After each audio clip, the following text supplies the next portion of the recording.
Aidar, queria aproveitar que você está com a gente para falar do julgamento, né? A gente teve a definição na sexta-feira, a condenação dos 4 réus, depois de dias longos, extensos, muito sensíveis e emocionados do julgamento, o maior da história do país, quando a gente considera o número de crimes que estavam em análise ali, o julgamento da tragédia da Boate Kiss. Queria te ouvir, inclusive, sobre esse resultado, mas, acima de tudo, eu ouvi 2 coisas, assim, do público em geral, dos ouvintes que se manifestaram sobre isso, para além de estarem muito tocados, muito emocionados com tudo aquilo, com as pessoas revivendo toda aquela história, mas também de instrumentos questionáveis usados por advogados, nesse caso, e também a lentidão, a demora.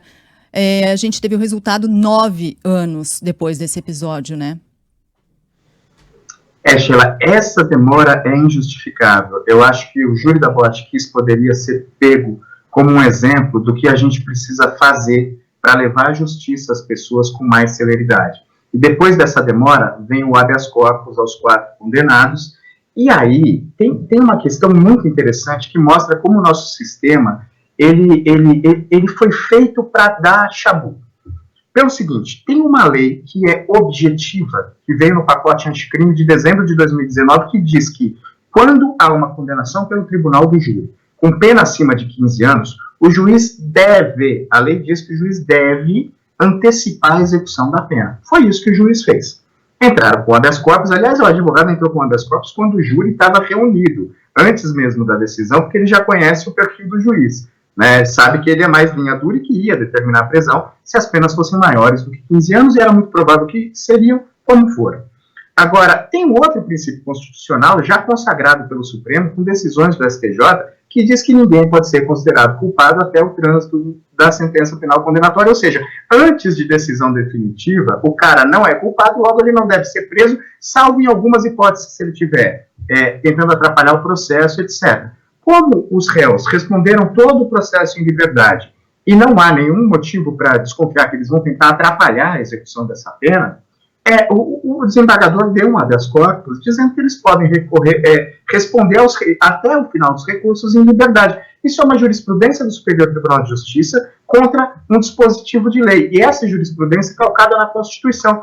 Então, nem o juiz está errado, nem os desembargadores do Tribunal de Justiça do Rio Grande do Sul estão errados. Você pode decidir das 2 formas. É esse tipo de coisa que precisa ser, esse tipo de contradição, precisa haver uma forma de reduzir. Sobre a demora, Sheila, não revoltaria, por exemplo, tanto a concessão do habeas corpus se você tivesse um júri realizado, sei lá, num espaço de 3 anos, depois 2 anos um recurso, e num espaço de 5 anos, a questão resolvida. Só que a gente que eu digo a sociedade, né, reclama, só que não para e tenta fazer uma reforma ordenada, orgânica, de todo o arcabouço penal. A gente vai jogando essas leis, como esse pacote anticrime de 2019, no meio do arcabouço jurídico, só que ela, de certa forma, contradiz um princípio constitucional. Então a gente fica nessa briga de interpretações e vamos ver o que vão decidir depois disso os tribunais superiores. O fato é que o Ministério Público do Rio Grande do Sul vai recorrer hoje aos tribunais superiores, ao Superior Tribunal de Justiça, e vem um recurso forte contra o habeas corpus que foi concedido a esses acusados. Nas próximas horas, ou no começo da tarde, deve haver um recurso ao STJ. Essa é a informação, não é a opinião. Eles vão recorrer e vem um recurso forte porque eles colheram opiniões de vários colegas, procuradores da República, procuradores de justiça, promotores de justiça, para tentar desfazer exatamente essa jurisprudência que garante a liberdade até o trânsito julgado, até a decisão definitiva de condenação. Posso sugerir que a gente tenha um quadro na coluna do Aidar? Pinga Fogo. Ele tem, 30 segundos para responder uma última questão. O que você acha, Megali? Pode ser. Então, a última questão, até porque o Fosquinha está atrasado, Aidar, é sobre aquela carta psicografada que foi apresentada na sessão da semana passada pelo advogado de um dos réus. Aquilo, para a gente que não frequenta diariamente tribunais do júri, é de uma bizarrice que, aliás, eu ia falar que beira a falta de respeito, mas acho que ela vai em cheio na falta de respeito às vítimas, né, aos familiares das vítimas. Você colocar ali a suposta voz de um defunto dizendo que os réus não têm culpa pela tragédia que aconteceu. Aquilo é um absurdo. Mas Por que em um minuto, Aidar, por que alguém faz isso? Espera tirar o que daquilo? Olha, Megali, é difícil saber, mas o fato é, júri é teatro.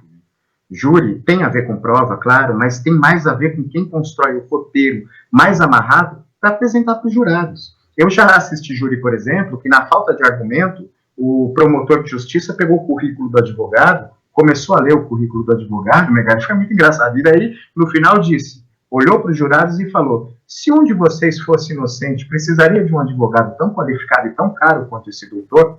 Isso mexe com os jurados. Então, eles usam todas as armas possíveis para fazer a cabeça dos jurados. Eu tenho um pouco de desconfiança em relação a júri. Tem muita gente muito boa que defende júri e opiniões muito respeitáveis, mas eu tenho um pouco de desconfiança, porque júri tem mais a ver com teatro do que propriamente com justiça, na humilde opinião desse cara que já acompanhou muito júri. É com essa pegada que os caras colocam esse tipo de coisa. Agora, se o juiz barrasse, Megali, e por que o juiz não barra? Porque a Constituição diz da plenitude do direito de defesa. A defesa poderia arguir depois a nulidade do júri. Então, o juiz, apesar de não gostar, ele permite uma, nas suas palavras, e eu concordo, bizarrice dessas no plenário do júri.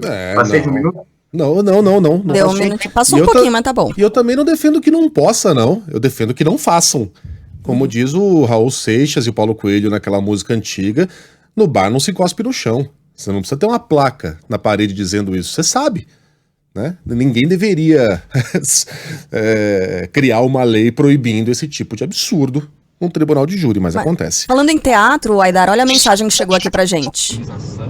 Bom dia. Meu nome é Gilberto Bartolo, eu sou ator e sou crítico de teatro aqui no Rio de Janeiro, jurado de prêmios. E é só para avisar ao Aidar que quando se deseja merda, não se pode agradecer. Simplesmente isso, tá bom? Ah, é? Obrigada, Gilberto. Então tá, merda pra você, Aidar, tua mãe. Vivendo e aprendendo, gente. Beijo, Aidar, até semana que vem. Até semana que vem, Beijo, gente. Valeu. até. Sensacional essa coluna. Muito bom.